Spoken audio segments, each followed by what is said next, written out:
theme for this deliberation is Nigeria at 50. The problems, progress, and prospects. And like we all know, there is no nation that can move forward without taking a critical look at the past and with a view to learning from their mistake while consolidating on their gains. So today, NPPID will examine the past 50 years of Nigeria and how we got to where we are today in the Committee of Nations. We are not just going to criticize the government, but we will also profile and offer a path to progress for our dear nation. Thank you very much.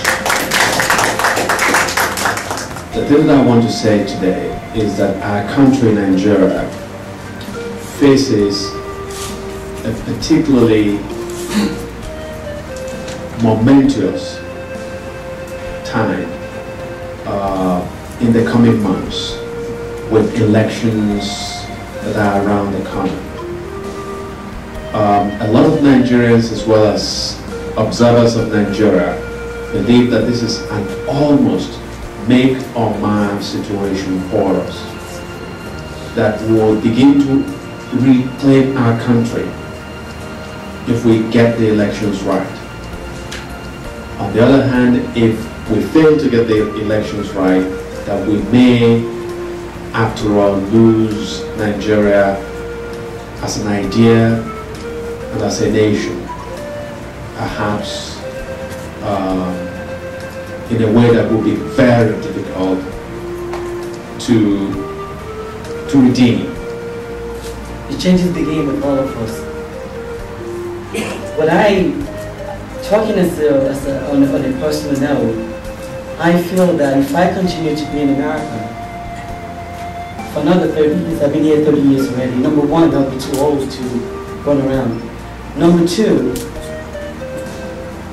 how would I want to return to Nigeria of my dream if I'm not going to be part of building the kind of Nigeria that I want to live in? So that's one of the reasons why I feel that it is my responsibility and also an obligation as a Nigerian to be part of these. Well, I call this a movement. Again, I'm not going to be formal.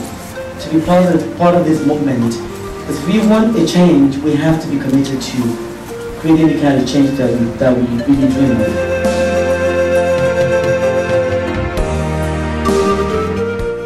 Nigeria at 50, we have time to show for it. Nigeria at 50, we are not proud of our country. Nigeria at 50, where are we today? We've now gone through 50 years, and people tell me 50 years is not a big deal for building a country. Screw it. There were countries that were at the same level with us at the time, and they're up there. We've gone back into the ditch. Statistically, Nigeria has problems at about 99%. It has made about 0.5% progress, and because of the 99% problems, there is absolutely almost no prospects. No, it might sound funny, and the earlier we begin to disabuse our mind about hope, the better for us to confront our problems. The tragedy about it is that 50 years ago or 40 years ago, certain things were good about at least old enough to know that. The tragedy is that 50 years later, 40 years later, 30 years later, things are worse than before. It is not so much your status in life, but the trajectory at which you are going that matters.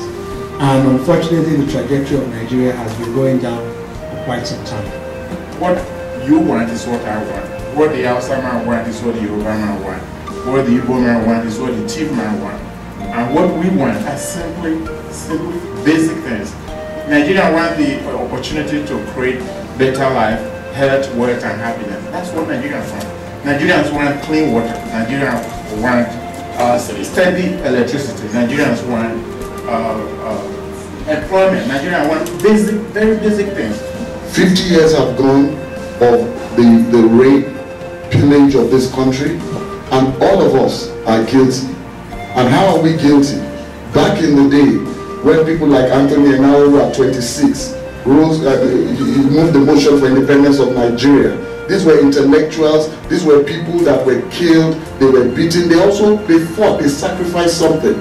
So someone like myself, as soon as we had the June 12 crisis, I left Nigeria. I came here because I had the option, and we write articles and do all these things, which is good. However, my contribution to how do we move forward is that each individual has to examine himself and make a conscious decision of what he wants to do for the next 50 years.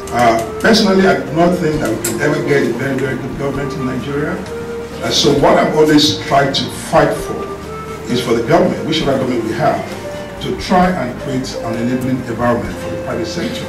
Because once the private sector is able to do very well, and we saw a little bit of that during Obasanjo's regime, when most of the private sectors were doing very well, the economy will do very well. These are men and women who enjoy the idea of stealing the resources of Nigeria to buy mansions in South Africa, or in Dubai, or in this country.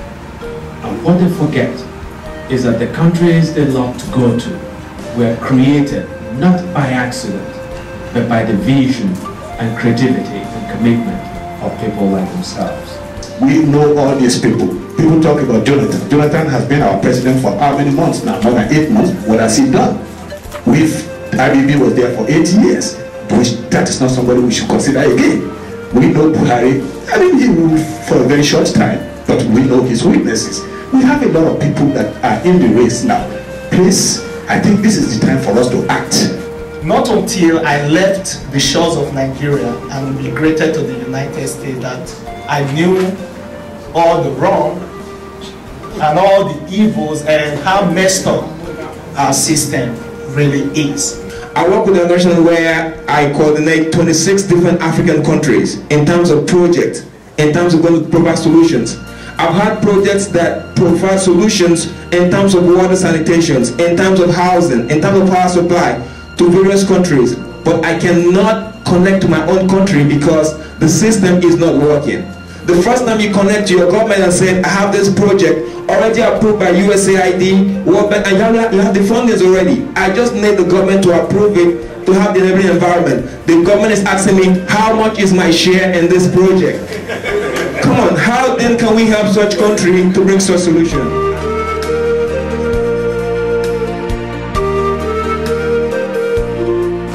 If everybody in US who has left Nigeria decides to stand up, we can do a whole lot at home, even if we're not at home. I encourage people who want to go home, that's good, but all I'm saying is we can do a whole lot from the US. I will here now announce to you that I'm willing to spend 3 months in Nigeria, maybe from today, to go to Nigeria to be part of the public campaign to demand that the political aspirants actually canvass their public policy positions and their manifestos to the electorate. And all of us can't do the same thing, so don't condemn the people that are writing.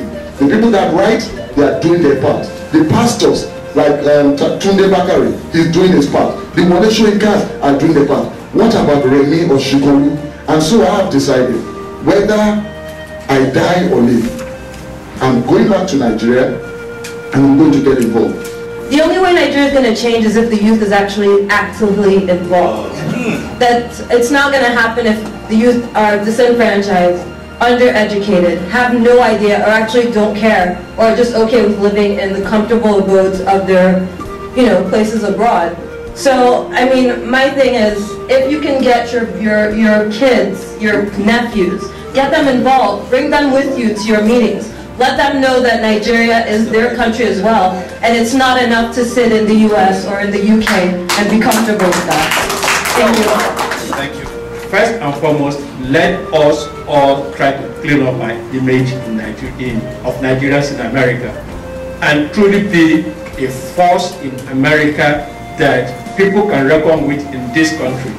Nigerian democracy is based on the decision of the judiciary, and we know that. No matter how much vote we have to find a way to reach Nigerian judiciary and let them call a spade a spade. Make sure you invite the women out. Because when your daughters, if you send your daughters to the most expensive or Ivy League universities, do you want them to just stay in the kitchen and not come out? How could women's interests be represented if they're not part of policy formation, if they're not part of policy making, if they're not voting? We also have to find a way to begin to make commitments that are very serious. And one of the commitments I would recommend is that each time we can find a way to reach our brothers and sisters, each time we are sending $200 from Western Union, let's also save $1. If we have $1 million to fund legitimate aspirations of how we will liberate our country, we will not need USAID or the Japanese development aid, because all of the money that they give to Nigeria from development aid, with which they control our lives, is not up to 7 billion that we send from Western Union. I was in Nigeria the last 2 weeks, and what I have seen is the effect of the complacence and the acquiescence, on the part of Nigerians. Where I drove through at the night, like 7, 8, 9 p.m., NEPA is gone, and you see people at beer parlors sitting down and drinking. A big bottle of stout is about 300 naira now, and the roads,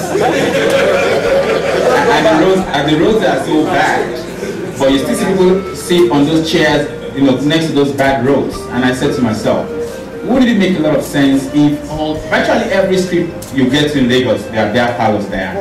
Can people just get together and spend that time, maybe in Alausa or Fashola, saying our roads are bad? Or get together in different states and really, face the governors and say, you need to make things work for us. As somebody said here, there is hope. Because God has blessed that country immensely. Everything. I've traveled to many places. I have seen developments, but I have not seen the kind of wealth we have in our country. Good luck, Jonathan. All incumbent governors should debate all credible opponents. Without a debate, the election cannot be free and fair. We want to see true democracy at work, where people will actually vote for candidates based on the performance and issues, not because somebody is rich and they can give them money, or somebody can steal election or whatever. Speak, even if your voice shakes.